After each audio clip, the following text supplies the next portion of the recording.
Hey, welcome back to my channel. My name is Hannah and this is Sewing with Hannah, a sewing series all about creating a handmade wardrobe that fits you and sharing all my tips and tricks for sewing. So of Sewing with Hannah, we're going to be working on the pick stitch. The pick stitch is a kind of back stitch that is used when you're hand sewing facing and lining. Now what you're going to need as always is your piece of muslin, your ruler and tailor chalk, your thread, needle, and scissors.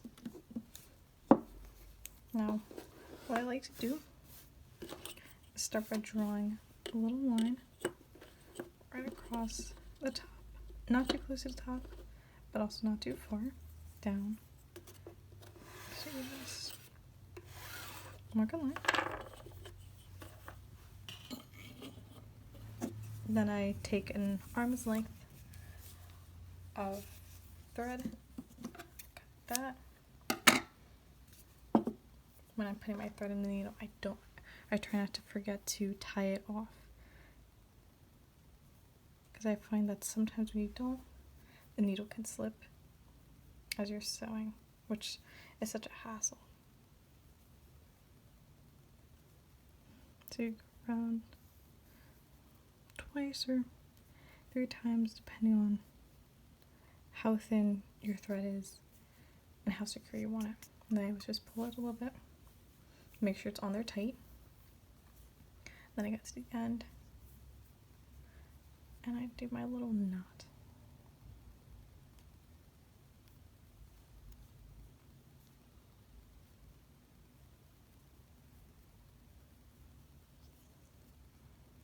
Okay.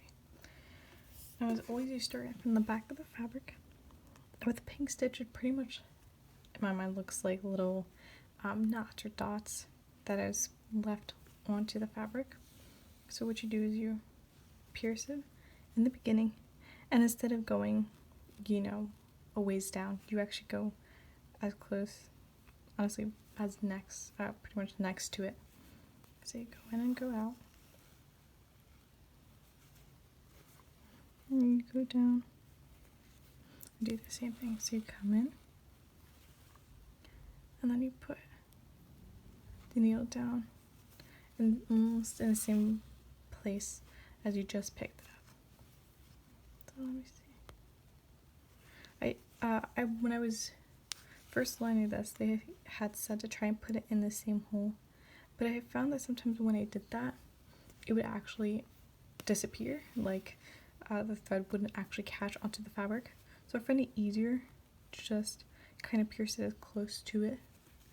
It still gives you the little dots, but without the chance of the possibility of losing the thread as you're sewing.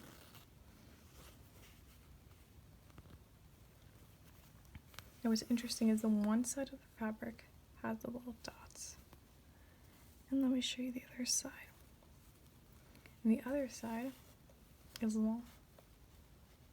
But on the side that you're going to be able to see, it's only little pricks. Hence the name, the prick stitch. So you just keep on going. This I don't find there's really a trick. I just find just going in and out is just the easiest thing to do, especially trying to keep kind of the similar width pricks. It's just easier to kind of manage that way. I actually find this very therapeutic because it's so quick. You're just going in and out, pretty much similar spot. So it's not too much measuring and not too much trying to figure out, like, is this long enough? Is this too short? It's just easy to just go in and out.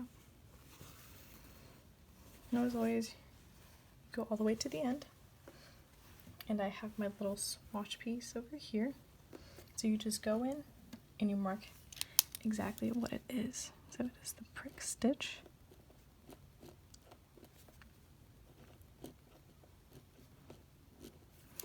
And there you have it.